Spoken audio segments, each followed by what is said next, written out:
rights of people are protected and justice is established to the degree that the laws are applied fairly. So, yes, though some people, a few, would be righteous even if there was no punishment in the hellfire, the vast majority of people do need to be aware of that punishment as an incentive for them to avoid the displeasure of God, to avoid corruption and wrong.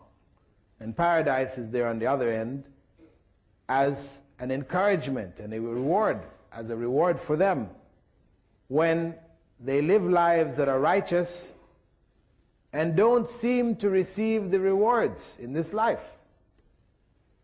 That a person strives and finds difficulty, those who are involved in corruption seem to have an easy life and seem to be successful, etc.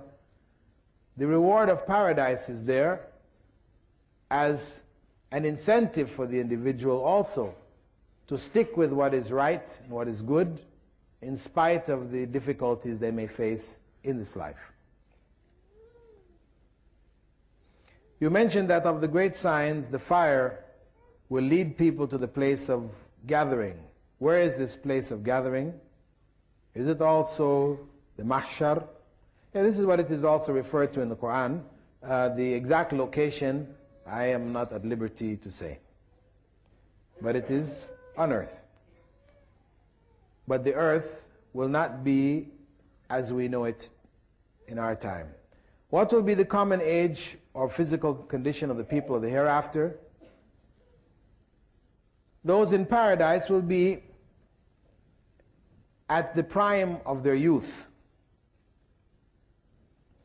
Those in hell, Prophet Muhammad ﷺ described that their sizes would be increased massively, which would increase the portion, the punishment that they would receive, the punishment which involves burning of skin and burning of bodies, etc.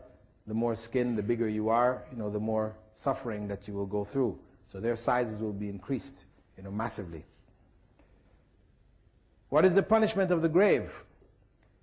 This was that state that we spoke about where the person, after the questions, seeing their evil deeds, that they would remain with a window on the hellfire open, with scorching winds from the hellfire pouring over them until the resurrection.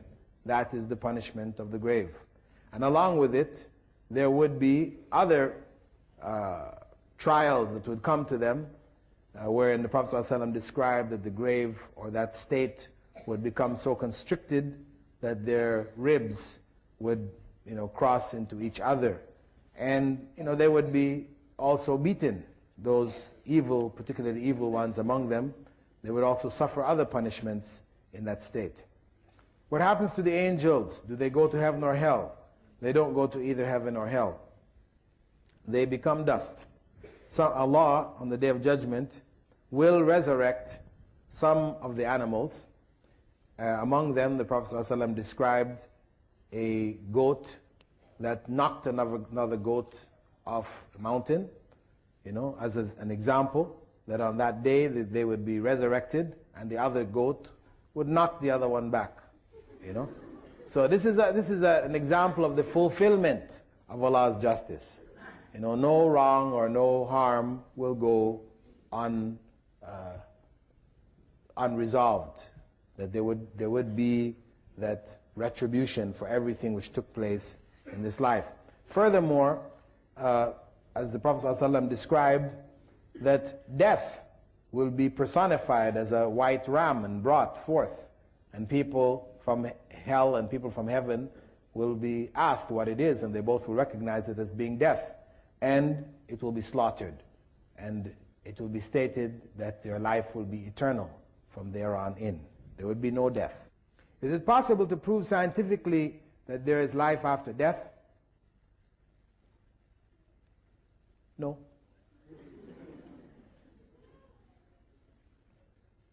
I know people have tried to offer some arguments, but It's not something which can be proven scientifically. We cannot prove scientifically there is heaven and hell, meaning that it's not subject to a microscope. You cannot, do chemical experiments, etc., and prove it, and establish it. It is something which the prophets have informed us about. Our intelligence indicates, and for those who utilize that intelligence and use the revelation which has come, then they benefit. Those who don't, then they're the ones that have lost. And if we were to put it from the point of view of a gamble, because gambling is quite popular these days. I see you have a Crown Casino here in Melbourne, and the lotto, etc., is everywhere. People like to gamble. But we can put it from a point of a gamble.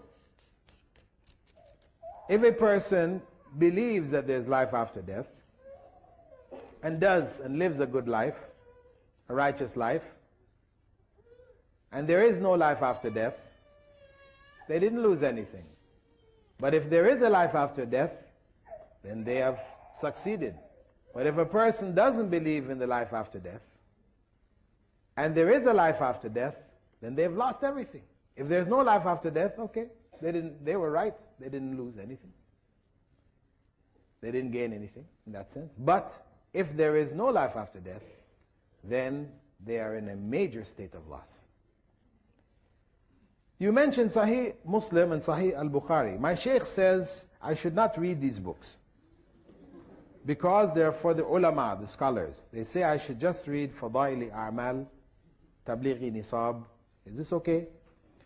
Well,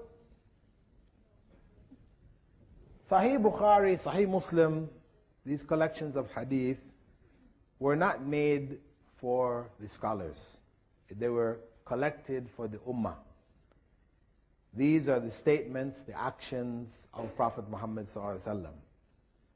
And it is the duty of every Muslim who has the opportunity to read these books, to read and expand their knowledge about the life and the way of Prophet Muhammad ﷺ.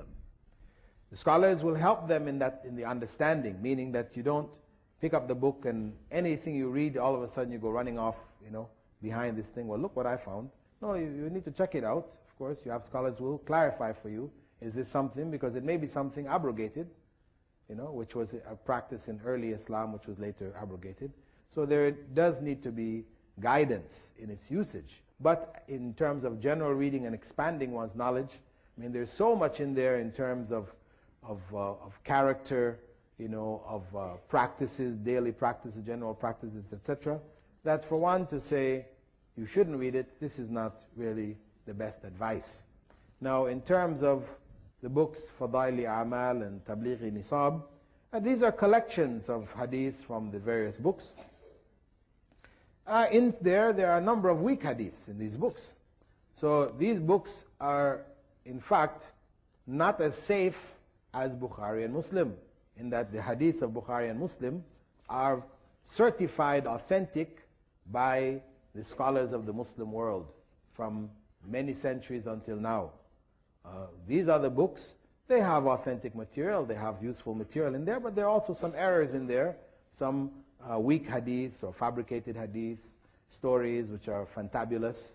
Like the story I remember reading about this individual, I don't want to mention any names, but this saintly individual of the past who used to pray Salatul Fajr with the wudu of Isha for like 20 years. Now, you see, this is held up as being something, which should be striven for. To pray Salatul Fajr with the wudu of Salatul Isha for 20 odd years. Now, what does this mean? It means you didn't go to sleep at night. That's what it means. Because once you go to sleep, wudu is broken, finish. So it means that this person stayed up in prayer for 20 years of his life. Now, we have a very good example in the time of Prophet Muhammad ﷺ, in which some people came to the wives of the Prophet ﷺ and asked them about his ibadah, his worship. And they described it to them. Then they said, well, Prophet Muhammad ﷺ, Allah has forgiven his sins, past and future, present. So, maybe he doesn't have to do as much as we do. So we need to do really a lot more. So one of them said, listen, I'm not going to get married. Another one said that I'm going to fast every day. And the third one said, I'm going to stay up in prayer every night. Now Prophet Muhammad ﷺ, when he came, he heard them, he called them, and he said, listen, I am the best of you. And I fast, and I break fast. I marry women, and I pray at night, and I sleep. And whoever likes a sunnah, or prefers a sunnah way, other than my way, is not a true follower of mine. فَمَنْ رَغِبَ عَنْ سُنَّتِي فَلَيْسَ مِنِّي. So, staying awake with the wudu of Isha to pray Fajr is not a commendable action. If Prophet Muhammad ﷺ rejected it, it is something which he said he didn't do, and he told people who did it that this is wrong, then it is not something commendable. So, I'm just saying that to say that there is information in those books, which does require reliable scholars to check out and clarify, before one tries to implement them. I remember also reading in another one of those books also, where it mentioned that the heart of the Quran, I think it said the heart of the Quran was Yasin, and the heart of Yasin was the Bismillah, and the heart of the Bismillah was the Ba, and the heart of the Ba was a dot, the dot under the Ba. I don't really know what this was implying here. I don't really know what this was implying. I mean, this was not something said by Rasulullah sallallahu alaihi wasallam. I mean, if we think we can write a dot and think we have now written the heart of the Quran, this is delusion. What kind of ta'weez is haram?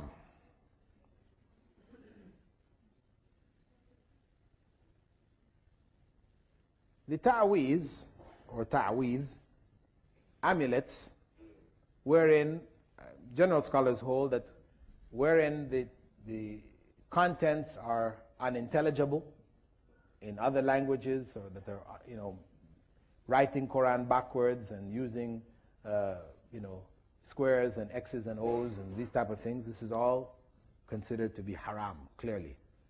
With regards to Quran, where a person wears a verse of the Quran, some scholars I mentioned earlier amongst the Tabi'un had okayed it, but the vast majority of the Sahaba and the scholars of the Tabi'un rejected it. And the text of the Sunnah, which referred to the hanging of amulets, don't make any distinction between that which has Quran or that which didn't. It just spoke of hanging of amulets as being shirk, as being a source of dependency. People will depend on it, and then depending on it, they're falling into shirk. Are there any distinctions among the heavens? How to get the best? Well, Prophet ﷺ had said whenever we ask for paradise, we should ask for Al-Firdaus, the highest point in paradise. And there are 7 levels, as there are levels in hell.